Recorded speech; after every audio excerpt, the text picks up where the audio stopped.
From first principles, the value of f dash x is equal to the limit of f of x plus h minus f of x divided by h as h tends to 0.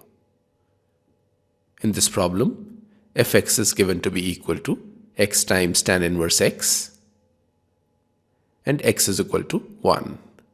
Therefore, f dash 1 is equal to the limit as h tends to 0 1 plus h times tan inverse 1 plus h minus 1 times tan inverse 1 divided by h.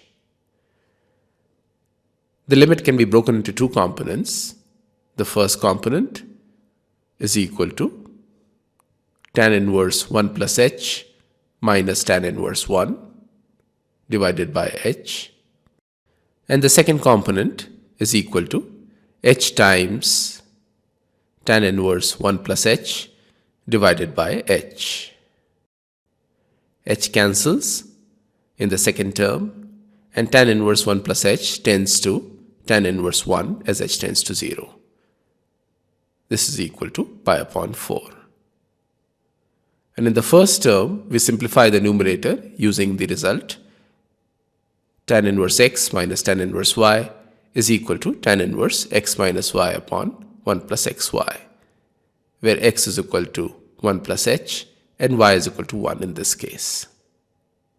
Therefore, f dash 1 is equal to limit h tending to 0, 1 upon h times tan inverse 1 plus h minus 1 divided by 1 plus h, plus the second term which is equal to pi upon 4.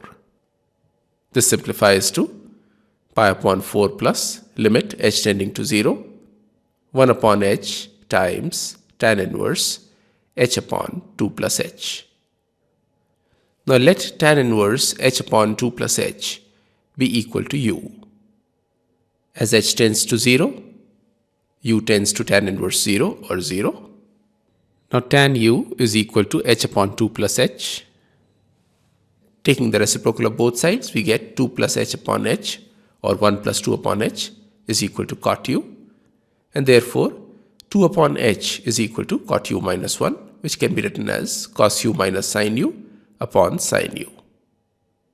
It therefore follows that 1 upon h is equal to half of cos u minus sin u upon sin u. Using these results, the value of f dash 1 is equal to pi upon 4 plus limit u tending to 0, half of cos u minus sin u upon sin u times u. Now in the limit, the u in the numerator can be moved to the denominator as 1 upon u. Now note that as u tends to 0, cos u tends to 1, sin u tends to 0, and sin u upon u in the denominator tends to 1. Therefore, f dash 1 is equal to pi upon 4 plus half, which is the required answer.